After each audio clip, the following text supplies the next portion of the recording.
రకరకాల బంధాలు, సంపదల మీద రకరకాల ఆలోచనలు, కూడని ఆలోచనలు వాటిలో ఎక్కువైనప్పుడు, అధికారాల మీద మనస్సు లగ్నమైనప్పుడు, కర్తవ్యం నుంచి అధికారం వైపు మనస్సు ప్రయాణించినప్పుడు, మానవుడి మనస్సు గతి తప్పినప్పుడు దాన్ని మాయ అంటారు. మాయ ఎవరో సృష్టించారని మనం భ్రాంతి పడుతున్నాం, కానీ నిజానికి మనమే సృష్టించుకుంటున్నాం. మనని మనమే కట్టివేసుకుంటున్నాం. మనని మనమే కట్టివేసుకునే దీనికి మాయా అని పేరు. మహామాయా విశ్వం భ్రమయసి. ఈ మహామాయవైన నువ్వు ఈ మాయ ద్వారా సమస్త ప్రపంచాన్ని కట్టిపడవేస్తున్నావు. గిరగిర గిరగిర తిప్పుతున్నావు. లలితా సహస్రనామ స్తోత్రంలో అమ్మవారి నామాల్లో విశ్వభ్రమణకారిణి, సరిగ్గా ఆ నామాన్ని ఆధారం చేసుకుని మహామాయా విశ్వం భ్రమయసి పరబ్రహ్మ మహిషి అన్నారు. విశ్వం భ్రమయసి, సమస్త విశ్వాన్ని భ్రమింపజేస్తున్నావు.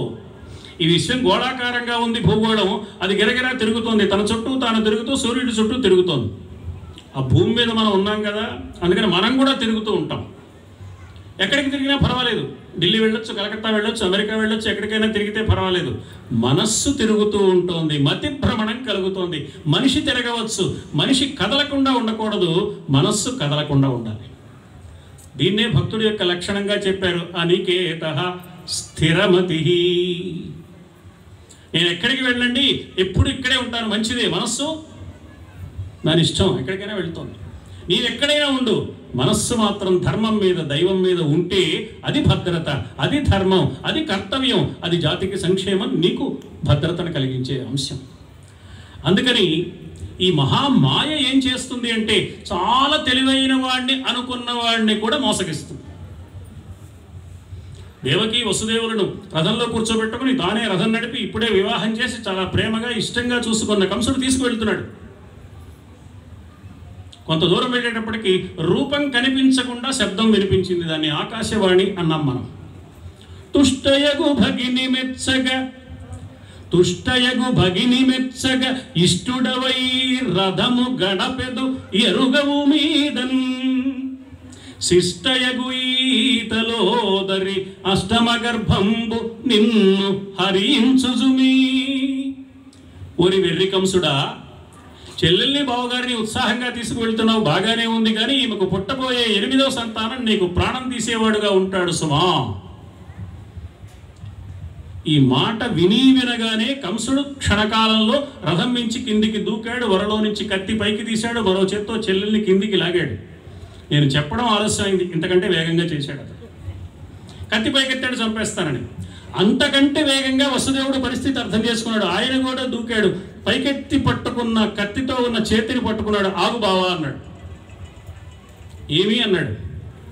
కాళ్ళ పారాణి ఆరని కొత్త పెళ్లి కూతురు నీ చెల్లెల్ని చంపుకుంటావా? ఇదేమైనా బాగుందా? చెల్లెలికి అన్న చీరాసారా ఇచ్చి ప్రేమించాలి, కానీ ఇలా చంపడం ఏమిటయ్యా? మరి ఏం చేయమంటావయ్యా? ఒక పుట్టబోయే 8వ సంతానం నన్ను చంపుతాడు కదా అంటావేమో.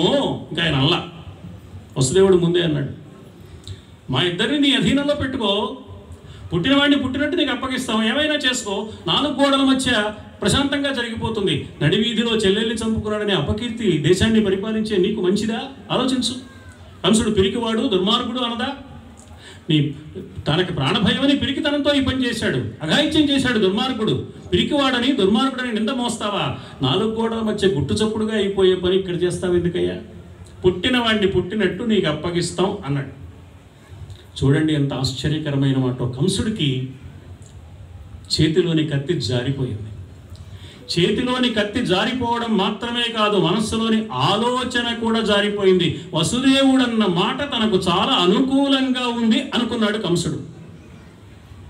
అనుకున్న కంసుడు దేవకి వసుదేవులను తన దగ్గరకు తీసుకువెళ్ళాడు, చెరసాలలో బంధించాడు.